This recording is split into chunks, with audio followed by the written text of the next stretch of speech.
Hello, my name is Tracy Allen, and I want to welcome you to Cooking with Some Friends.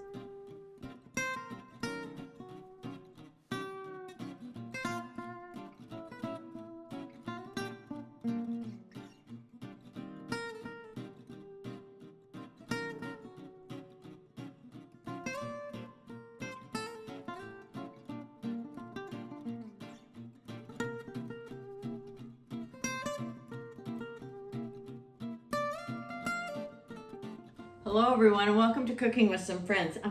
I love angel food cake, and this is just a different take on it.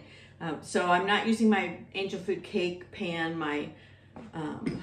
I'm using instead a 9x13 that I put foil in, and you want to make sure the foil extends up high on the sides, and do not spray it, because just like any angel food cake, this has to be able to climb.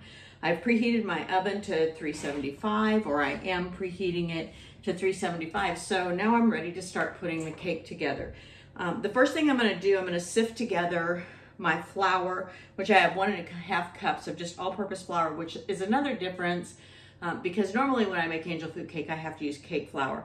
But I'm using 1.5 cups of all-purpose flour, and then I have 2.5 cups of sugar. Like any angel food cake, lots of sugar. This is just a little different in where you add it. And then I have some salt. So after I've lined that, I'm going to sift together those three ingredients. So I have my flour, and I like to sift them so that they actually mix. My sugar, and then I have just about 1/4 teaspoon. You don't want very much salt. And sift these together. Once I get these sifted together, I'm going to set this aside and move on to my egg whites. And it takes 2.5 cups of egg whites, but do not, as expensive as eggs are, do not throw your yolks away. I put mine in just an old Cool Whip container. I'm going to put a lid on it, put this in the fridge until tomorrow, and then I'll make egg noodles out of that. So it makes great omelets, whatever. You just don't throw them away. And eggs have gone down in price, so I'm thankful for that, but you never want to waste any of the ingredients if you can help it.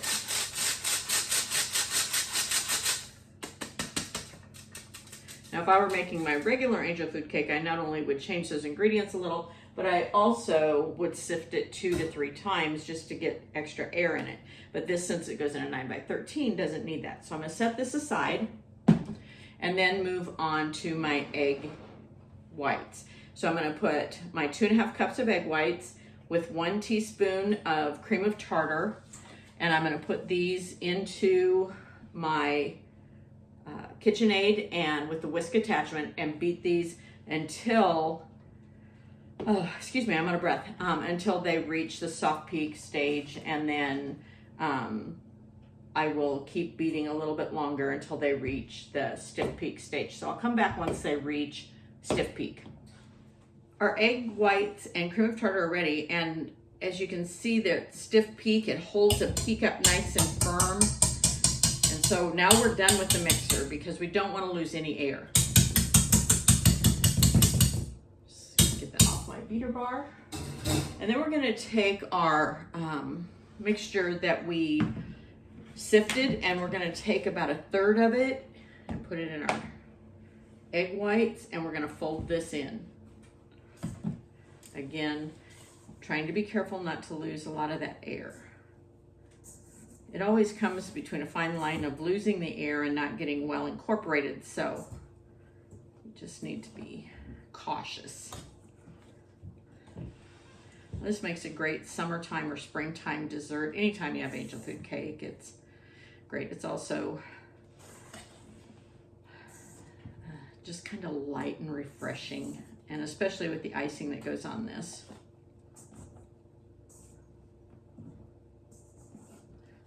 Okay, once you can't see any more dry ingredients, go ahead and add another 1/3 of it. And do the same thing.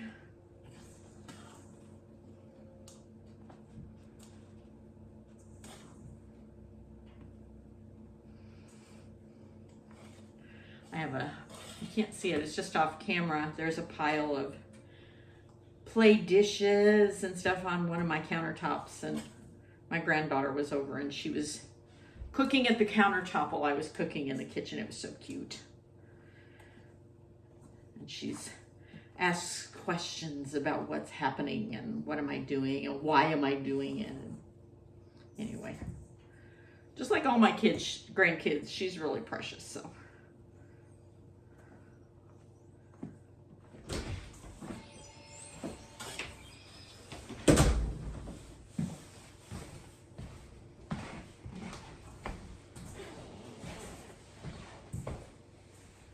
And then the last 1/3.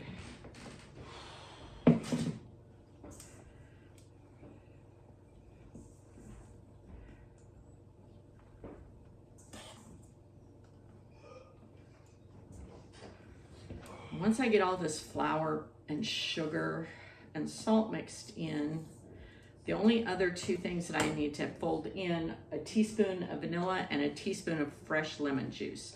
Then I'll put this in that pan, and the pan will be really full, so don't panic. It's supposed to be that way.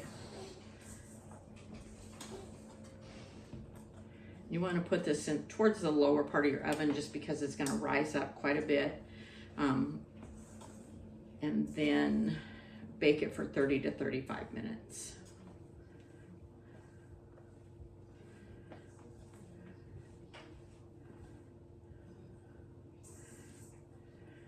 Trying to make sure I've got all those dry ingredients mixed in.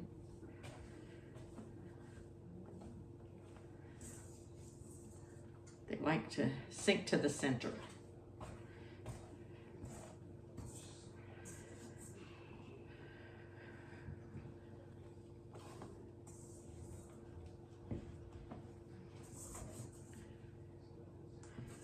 Okay, I think I'm where I can fold in my teaspoon each.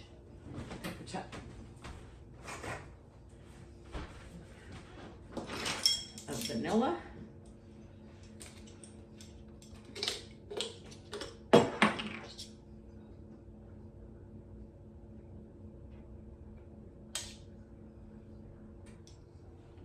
And fresh lemon juice.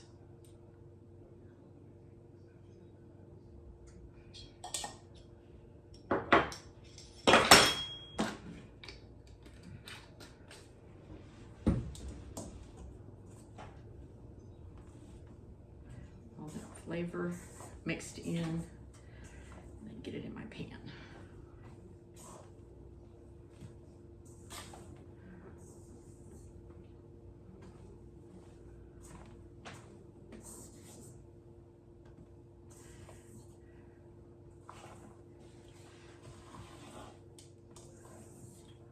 Okay.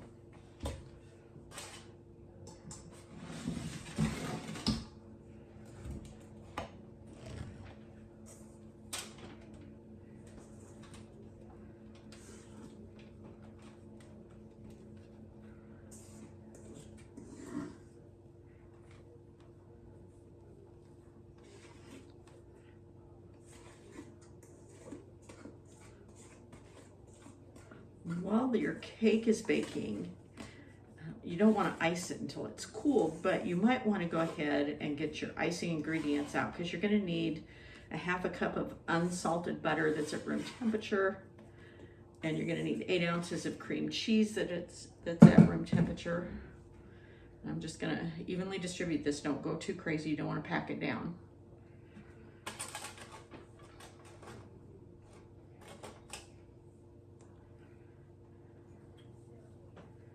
And get this in the oven.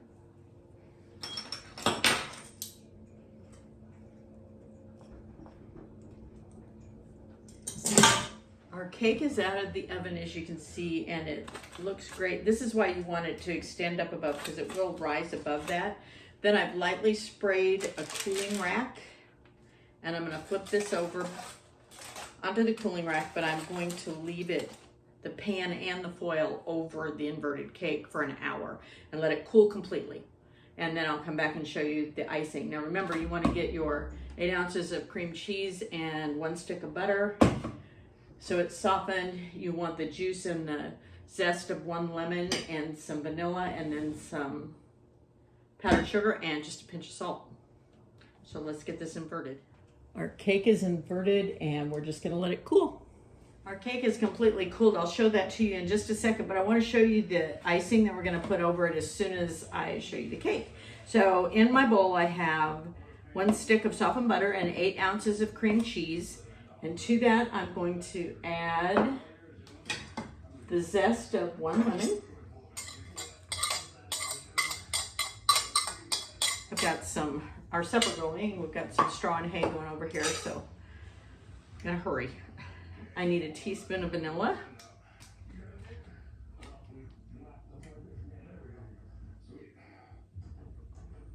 And I do have the juice of that lemon too, but I'm gonna hold off on it. I'm gonna cream these together and cream them for a couple of minutes.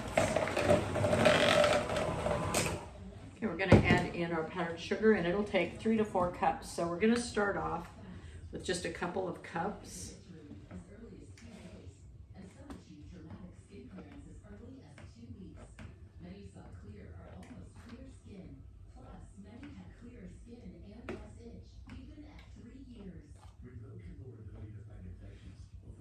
And this is where our lemon juice will thin it down to the consistency that we want it. As well as giving it some more lemon flavor. And you can add yellow food coloring to this as well, if you want to. Before I shut my cabinet door. Add another cup and then I'll add some of the lemon juice.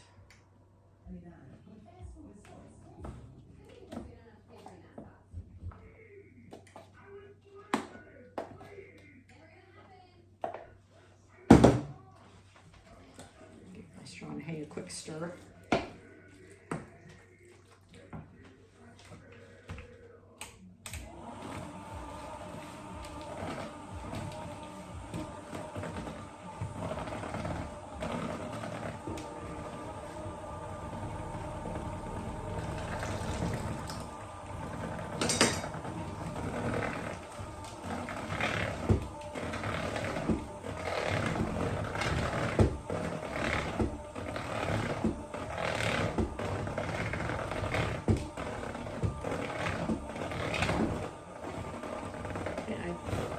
Close to the consistency that I want. It's just a little thin still, so I'm going to go ahead and add about another 1/2 cup. So that would be 3 1/2 of our 3 to 4.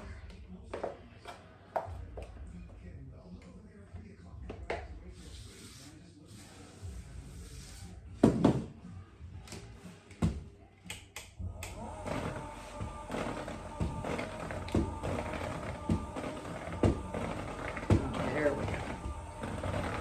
More the consistency that we want.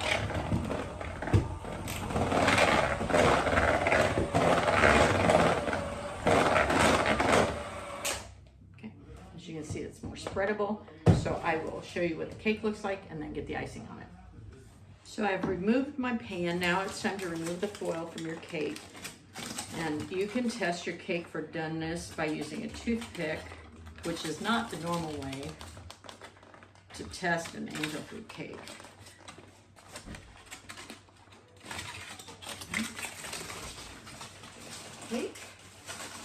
And then you're going to want to take this and transfer it to a serving plate or some place to ice it and cut it up. So I'm going to go ahead and transfer mine to the sheet.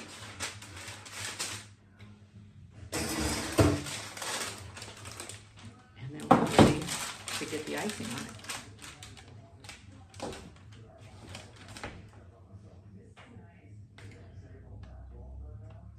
We'll go ahead and finish icing and cut a piece and show you what the inside looks like.